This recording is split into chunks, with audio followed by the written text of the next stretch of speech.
Assalomu alaykum barchaga. Hozir Exness Brokerdan ro'yxatdan o'tish, verifikatsiya qilishni yangilangan versiyasini sizlarga ko'rsatib bermoqchiman. Buning uchun menga Exness Brokerni rasmiy veb-sayti kerak bo'ladi. Rasmiy veb-saytini kanalimga kirib, istalgan videoga bosadigan bo'lsak, izoh opisaniyasidan topishimiz mumkin. Shu bilan birgalikda mazkur ko'rayotgan videoingizni izoh opisaniyasida ham Exness Brokerni rasmiy veb-saytini qoldirib ketaman. Hozirgi holatda men oxirgi qo'ygan mana bu katta darslik candlesticklar to'g'risidagi video darsligimga bosaman. Biroz pastroqqa tushsak, mana bu joyda izoh bor, opisaniya bor. Bu joyda ko'ryapmizki, men o'zim savdo qiladigan brokerlarimni qoldirib qo'yganman. Bizga kerakli link ikkinchi o'rinda joylashtiribdi. Exness Brokerning ssilkasiga bosamiz. Bunga bosganimdan so'ng mana bunaqa sahifaga, ya'ni Exness Brokerning rasmiy veb-saytiga olib o'tadi. Bu yerdan men mana bu yerdan register degan, ya'ni ro'yxatdan o'tish tugmasiga bosaman. Undan so'ng mana bunaqa bizni verifikatsiya qilib oladi brauzer va bundan so'ng mana bunaqa sahifaga o'tamiz. Bu yerda Exnessga xush kelibsiz. Mana bu yerda sign in, ya'ni login qilish, mavjud akkauntga login qilish. Mana bu bo'lsa create an account, ya'ni bu ro'yxatdan o'tish. Davaychi mana bu yerdagi ma'lumotlarni to'ldirishni boshlaymiz. O'zbekiston va buni ostida biz doimiy ravishda ishlatadigan asosiy rabochiy Gmail'imizni kiritamiz. Gmail pochtadan so'ng Exness akkauntimizga parol o'ylab topishimiz kerak bo'ladi. Parolning uzunligi 8 dan 15 tagacha, bitta katta va bitta kichkina harf bo'lishi va hech bo'lmaganda bitta raqam va bitta spetsialniy simvol bo'lishi kerak. Shunda parolimiz tasdiqlanadi. Spetsialniy simvol bu dollar, hashtag, foiz, tire shunga o'xshagan narsa. Parol qo'yib bo'lganimizdan so'ng mana bu yerda bitishga qoldiramiz va davom etish degan tugmaga bosamiz. Keyin bizni avtomatik ravishda brauzer Exness Brokerning mana bunaqa web trading sahifasiga olib o'tadi. Bu yerda endi biz mana bu joyda real account degan tugmaga bosamiz. Va bundan keyin brauzer depozit qilish sahifasiga olib o'tadi va bu yerda ko'rib turibmiz, barcha to'lov sistemalari unavailable, ya'ni biz uchun mavjud emas. Nimaga? Biz hali verifikatsiyadan o'tganimiz va profilimizdagi barcha ma'lumotlarni to'ldirganimiz yo'q. Buning uchun o'ng taraf yuqorida complete profile degan tugmaga bosamiz. Mana endi verifikatsiya jarayoni boshlanadi. Bu yerda get started now ga bosamiz. Va birinchi qadam bu Gmail pochtamizni verifikatsiya qilib olishimiz kerak bo'ladi. Broker o'sha kodni yubordi. Gmail pochtamizga kirib tekshiramiz va ana o'sha xabarda kelgan, ya'ni Exness Brokerdan xabarda kelgan kodni kiritamiz va Gmail pochtasini verifikatsiya qilamiz. Brokerdan pochtamga kelgan xabarda ichidagi 6 xonali parolni kiritib bo'lganimdan so'ng Gmail pochta o'sha verifikatsiya qilib bo'lindi. Mana bu yerda bitishga chiqdi. Keyingi qadam bu telefon raqam verifikatsiyasi. Mana bu yerda confirm phone'ga bosamiz. Undan keyin o'zimiz ishlatib yuradigan va doim antennasi chiqib turadigan telefon raqamini kiritishimiz kerak bo'ladi. Keyin davom etish degan tugmaga bosamiz.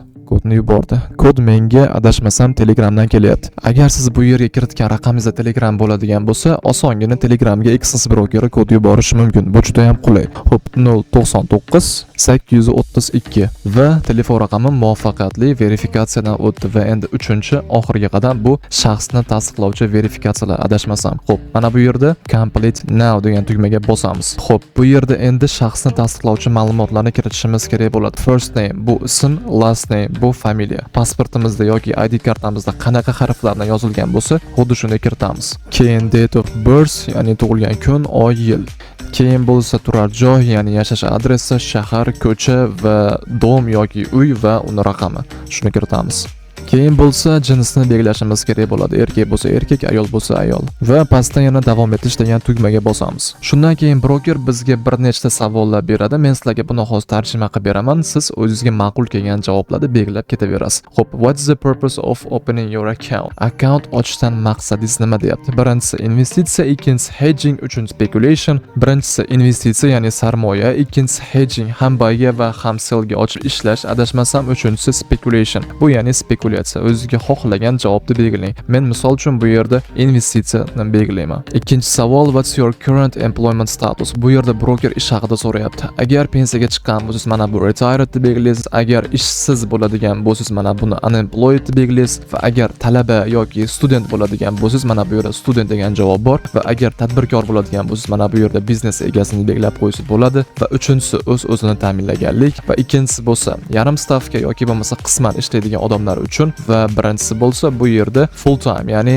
polniy ish bilan ta'minlangan, ya'ni kun bo'yi ish bilan band bo'ladigan odam mana shu birinchisini tanlab ketsa bo'ladi. Xo'p, bu yerda osongina ish tizimini bosib qo'yish qulayroq, chunki mana bu birinchi, ikkinchi, uchinchi, to'rtinchisida o'zi yana ma'lumot berishingiz kerak bo'lar ekan. Undan ko'ra osongina ish tizimini bosib ketgan yaxshi. Xo'p, keyingi savolda mana bu quyida berib qo'yilgan javoblarda qaysi biri sizni sohangizni ko'proq ifodalaydi deyapti. Agar ingliz tilini bilmaydigan bo'lsangiz, istalgan вообще farqi yo'q, istalgan bittasini belgilab ketsangiz bo'ladi, absolutno xotirjam. Misol uchun men mana bu yerda education, ya'ni ta'lim deb bosib ketyapman, chunki avvaldan mana shu educationni belgilab kelganman. Xo'p, keyin davom etish. Xo'p, keyingi savolda bo'lsa, daromadingizni asosiy manbai qayer deb savol beryapti. Bu yerda ham agar ingliz tilini bilmaydigan bo'lsangiz, yana o'sha gap istalgan bittasini bosib ketsangiz bo'ladi. Misol uchun men mana bu yerda savingizni bosib qo'yaman va davom etish degan tugmaga bosaman. Keyingi savol biroz g'alatiroq. Bu yerda broker bizni bor sustainamizga qiziqyapti. Juda ham ajoyib. Xo'p, 5000 dollardan boshlanib 1 million dollardan yuqori degan javoblar bor ekan. Xohlaganingizni belgilang, istaganingizni belgilang. Men misol uchun bu yerda mana bu eng birinchisini belgilayman va keyingi savolga o'tamiz. What's your annual net income? Bu yerda bo'lsa endi broker bizni 1 yillik daromadimiz qancha, shunga qiziqyapti. Bu yerda ham o'zingiz xohlagan, istagan summani belgilang. Men misol uchun bu yerda mana buni belgilab qo'yaman. Bu savolda bo'lsa broker bizni 1 yillik daromadimizni qanchasini mana shu Exness'ga investitsiya qilishimiz haqida so'rayapti. Birinchi variantda 25% gacha, ikkinchi variantda 50% gacha va uchinchi variantda 50% dan ko'ra ko'proq yillik daromadimni investitsiya qilaman degan javoblar turibdi. O'zingizga ma'qulni belgilang. Misol uchun men bu yerda birinchisini belgilayman. Keyingi savolda bo'lsa broker biroz politikaga doir savol beryapti. Bu yerda nodni bosib ketsangiz bo'ladi xotirjam. Bu yerda broker realniy hisob bilan, ya'ni realniy pul bilan oxirgi 3 yilda qancha savdo qilganimiz to'g'risida savol beryapti. Misol uchun, birinchi javob 10 tadan 40 tagacha bitim ochganman, ikkinchisi bitim ochmaganman va uchinchisi bo'lsa 100 marta savdo qilganman, to'rtinchisi bo'lsa 40 tadan 100 tagacha savdo qilganman va mana bu javobda bo'lsa 10 tadan ko'ra kamroq bitim ochganman va oxirgisida bo'lsa faqat demoda savdo qilganman degan javoblar bor ekan. Bularning ichidan o'zingizga ma'qul bo'lgan javobni belgilab ketishingiz mumkin. Men misol uchun mana bu overuse trades'ni belgilab qo'ydim. Xo'p, keyingi savol. How much time do you spend on market analysis? O'qishda ham yorvordim, reading news and trading per week. Bu yerda bo'lsa bir hafta davomida siz qancha vaqtingizni bozorda analiz qilishga sarflaysiz deb so'rayapti. Bu yerda ham o'zingizga xohlaganingizni belgilab ketishingiz mumkin. Men misol uchun bu yerda mana bu ikkinchisini belgilab qo'ydim. Bu yerda ham trading bo'yicha tajribasi bormi yoki bo'lmasa ta'lim olganmisiz deb so'rayapti. O'zingizga xohlagani ha yoki yo'q deb belgilab ketishingiz mumkin. Misol uchun men bu yerda ha deb belgilab ketyapman. Keyingi savolda bo'lsa broker to'g'ridan to'g'ri masala beryapti. Agar sizlarda ham mana shunaqa chiqadigan bo'lsa, mana bu ikkinchisi adashmasam to'g'ri bo'lishi kerak. Keyingi savolda bo'lsa broker quyidagicha savol beryapti. Qachon sen ochgan bitimlar yopilib ketishi mumkin avtomatik ravishda deb. Bu yerda mana bunisini belgilab qo'ysangiz to'g'ri bo'ladi. Bu yerda bo'lsa trading bo'yicha 1 yillikka planing qanaqa deb so'rayapti. Xo'p, birinchisi buni как hobbi sifatida qilib yuraman, ikkinchisi sekin-sekin o'rganib, polностью mana shu ishga o'tib ketib qolaman va uchinchisi bo'lsa o'qituvchi bo'laman. Ya'ni tradingni o'rgatadigan hozirda ham ko'payib ketdi-yu internetda. Shunaqa o'qituvchi bo'laman va oxirgisi bo'lsa full time professional trader, ya'ni bu yerda o'zi professional trader bo'laman degan. O'zingizga xohlagan va ma'qul bo'lgan javobni belgilang. Keyingi savolda bo'lsa qanaqa instrumentlar bilan yoki qanaqa aktivlar bilan savdo qilmoqchisan deb so'rayapti. Misol uchun birinchisi oltin, silver, undan keyin forex, ya'ni bu yerda valyutniy paralar bo'ladi va undan keyin kripto aktivlar, undan keyin neft va balobatlar, undan keyin bo'lsa aksiyalar va mana bu yerda bo'lsa hali vera o'ylab ko'rganim yo'q va oxirgisida bo'lsa boshqa javob beraman degan variant turibdi. O'zingizga xohlaganni, o'zingizga ma'qulni yana belgilang. Короче, keyingi savolda bo'lsa biz haqimizda, ya'ni Exness broker haqida birinchi marta qayerda eshitding yoki bilding deyapti. Misol uchun bu yerda YouTube'da belgilab ketsangiz bo'ladi. Va oxirgi savolda bo'lsa mana bu ikkalasiga pitichkani qoldiramiz va submit degan tugmaga bosamiz. Bu yerda endi alt set deyapti. Gmail pochtamiz va telefon raqamimizni kiritib bo'lganimizdan so'ng va mana shu savollarga javob berib bo'lganimizdan keyin keyingi 30 kun davomida 2000 dollargacha bo'lgan mablag'ni bemalol depozit qilib ishlab pulimizni chiqarib olsak bo'lar ekan va lekin 30 kundan so'ng baribir все равно biz verifikatsiya qilishimizni talab qilishar ekan. Shuning uchun davaychi hozirda o'zida verifikatsiya qilamiz, chunki video aynan shu haqida. Mana bu yerda verify identity now degan tugmaga bosamiz. Bosganimizdan so'ng bu yerda bizga eslatma beryapti. deyapti, ismingni tekshirib ol deyapti. Ismimizni tekshirib olamiz va undan so'ng ma'lumotlarni yuklash degan sariq tugmaga bosamiz. Va mana bu yerda bitishga qoldiramiz. Undan so'ng submit document deganiga bosamiz. Xo'p, undan keyin endi biz qanaqa ma'lumot, qanaqa hujjat yuklamoqchimiz, shuni turini belgilashimiz kerak bo'ladi. Mana bu yerda O'zbekiston turishi kerak va agar siz O'zbekiston fuqarosi bo'lsangiz va undan so'ng select your identity document bu yerda bo'lsa pasportmi, haydovchilik guvohnomasimi, ID kartami shuni belgilaymiz. Misol uchun menda pasport. Mana shu joyga pasportni bosaman. Bosganimdan so'ng bu yerda pasport hujjati qanday qilib yuklashim bo'yicha menga eslatmalar beryapti va agar haydovchilik guvohnomasiga bosadigan bo'lsam, bu yerda ham eslatmalar bor va ID karta qiladigan bo'lsam, bu yerda ham adashmasam eslatmalar bor. Xullas, bu yerda men pasport yuklayman. Agar siz haydovchilik guvohnoma bilan verifikatsiya qilmoqchi bo'lsangiz, xotirjam spokoniy haydovchilik guvohnomasini tanlab rasmga olib yuklashingiz mumkin va agar ID karta bo'lsa ham xuddi shunaqa qilib verifikatsiya qilib olsangiz bo'ladi. Xullas shunaqa. Davayt, pastroqqa tushaman. Tushib mana bu yerda aytayaptiki, pasportni chiroyli qilib rasmga ol, bunda bilik bo'lib qolmasin va xira bo'lib qolmasin, yorug'lik tushib qolmasin, barcha raqamlari, barcha harflari ko'rinsin deyapti. Xuddi shunday qilib akkuratni qilib rasmga olamiz va pastda mana bu yerda upload document deganga bosib, rasmga olingan faylni tanlaymiz va yuklaymiz. Yuklab bo'lganimizdan so'ng mana bu yerda submit document degani bor, mana shunga bosamiz. Yuklab bo'lishim bilan ko'rdinglar, 3 sekundlar atrofida bir tekshirib oldi va yana all set, uje hammasi hal bo'ldi deyapti. Deposit qilishing mumkin deb pastda deposit now degan tugma chiqib turibdi. Endi bu yerda deposit degan narsaga bosmaymiz. Mana bu yerda prosta X ga bosamizda va yana complete profilga bosamiz.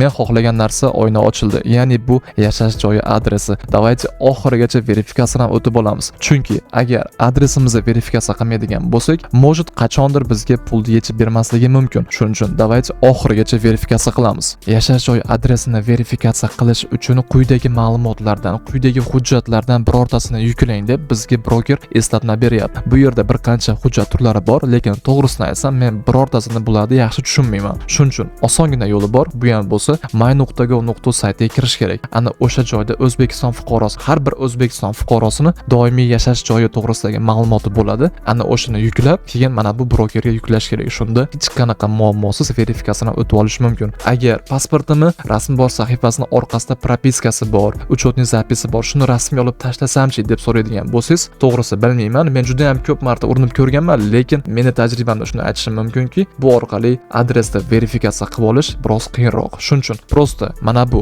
my.gov.uz saytiga o'tish kerak va o'ylaymanki bugungi kunga kelib hozir hamma bu saytdan foydalanishni biladi. Agar bu platformadan qanday foydalanishni bilmasangiz va yashash joyi to'g'risidagi ma'lumot topolmasangiz yoki qiynaladigan bo'lsangiz, adashmasam shu to'g'risida ham video joylagan bo'lishim kerak. O'ng taraf yuqorida agar topadigan bo'lsam, shu videoni chiqarib ketaman. Mana shuni birinchi ko'rib olib, keyin xotirjam mana shu ma'lumotni topib yuklab olishingiz mumkin bo'ladi. Xo'p, men bo'lsa menda o'sha bu ma'lumot bor. Mana bu joyga qaytaman va pastdan ma'lumot yuklab bo'ldim. Endi pastga tushib sariq tugma ichidagi ma'lumotni tasdiqlash degan tugmaga bossam ham bo'ladi. Your documents are under review. Ma'lumotlar tekshiruvda. Bu jarayon 3 minutdan 7 minutgacha vaqt olishi mumkin ekan va daji bir ish kuni, ya'ni 24 soatgacha ham vaqt olishi mumkin ekan ba'zi holatlarda. Mana shu narsa hal bo'lgandan so'ng verifikatsiya degan narsani полностью butun umrga esdan chiqarsak bo'ladi va keyin xotirjam ish qilaveramiz, короче.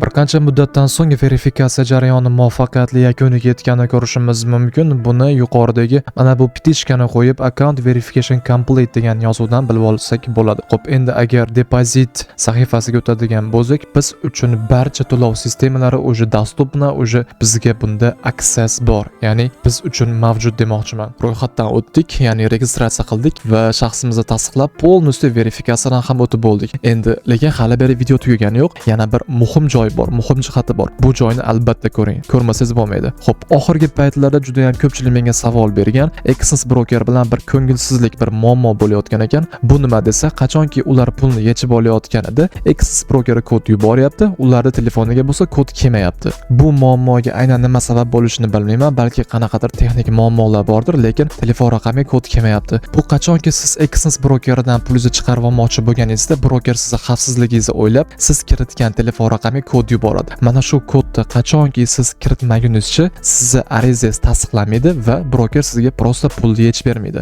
Endi bu holatda nima qilish kerak? Bu holatda birinchi navbatda 24 soat kutish kerak ish kunida va ertangi kuni o'sha himoya tizimini telefon raqamdan Google Authenticator'ga o'tkazish kerak. Ya'ni ikki bosqichli himoya tizimiga o'tkazib olishimiz kerak. Hozir shu narsani amalda men sizlarga ko'rsatib beraman qadam-qadam va shunday qiladigan bo'lsangiz sizda hech qanaqa muammo bo'lmaydi. Buning uchun biz mana bu yerda security settingsga o'tishimiz kerak.